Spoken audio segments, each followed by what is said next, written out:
صحیح بخاری کی حدیث نمبر 14 آپ نے سنا، جس کے راوی ابو ہریرہ رضی اللہ عنہ ہیں۔ فرماتے ہیں رسول اللہ صلی اللہ علیہ وسلم نے فرمایا، تم میں سے کوئی شخص اس وقت تک مومن نہیں ہو سکتا جب تک میں اس کے نزدیک اس کے والد اور اس کی اولاد سے زیادہ محبوب نہ ہو جاؤں۔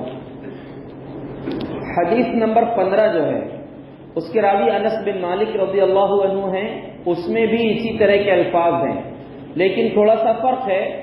حدیث نمبر 14 میں نبی صلی اللہ علیہ وسلم نے قسم کھا کر فرمایا کہ اس ذات کی قسم جس کے ہاتھ میں میری جان ہے، اور اس میں والدہ و ولدہ کے الفاظ ہیں، لیکن حدیث نمبر 15 میں کچھ الفاظ، ایک لفظ زائد ہے، والناس اجمعین، تم میں سے کوئی شخص اس وقت تک مومن نہیں ہو سکتا جب تک میں اس کے نزدیک اس کے ماں باپ، اس کی اولاد اور تمام لوگوں سے زیادہ محبوب نہ ہو جاؤں۔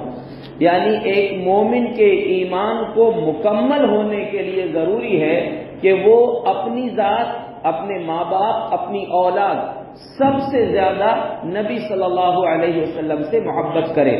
دیکھیے نبی صلی اللہ علیہ وسلم کی دو حیثیت ہیں، ایک محمد بن عبداللہ اور ایک محمد الرسول اللہ۔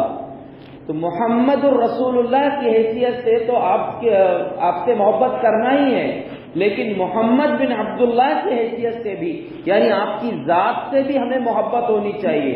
یہ ہمارے ایمان کا تقاضا ہے، ایمان کے لیے ضروری ہے۔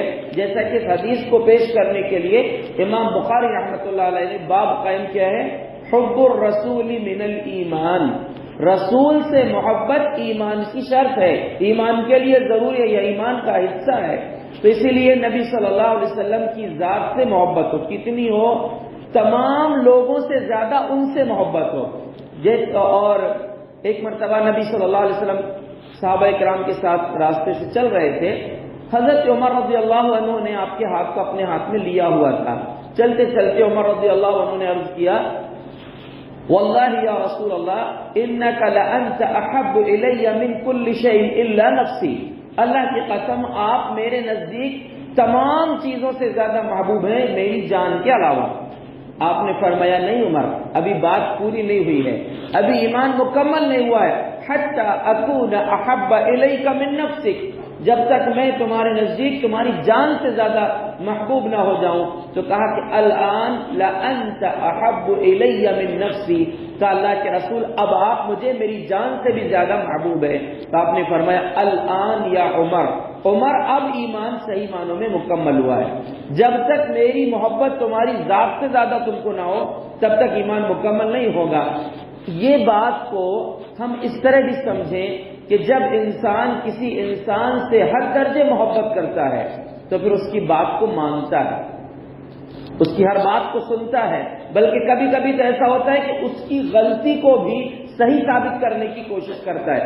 حالانکہ جس شخصیت کی ہم بات کر رہے ہیں جناب محمد الرسول اللہ صلی اللہ علیہ وسلم، وہ معصوم ہیں، اللہ نے آپ کے اگلے پچھلے گناہ معاف رکھا ہے، تو اس ہستی سے محبت کرنا ہمارے لیے لازمی ہے، ایمان کا حصہ ہے۔ اور جب آپ کی ذات سے ہمیں محبت ہو تو آپ صلی اللہ علیہ وسلم کی بات سے بھی ہمیں محبت ہونی چاہیے کہ جو حکم ادھر سے آ جائے اس پر فوراً عمل کر لیں، کیونکہ اس زبان سے جو نکلتا ہے وہ وحی کے ذریعے آتا ہے، اور جو بھی نکلتا ہے وہ حق ہوتا ہے۔ اس لیے نبی صلی اللہ علیہ وسلم کی بات کے ساتھ ساتھ آپ کی ذات سے بھی محبت ہمارے ایمان کا حصہ ہے۔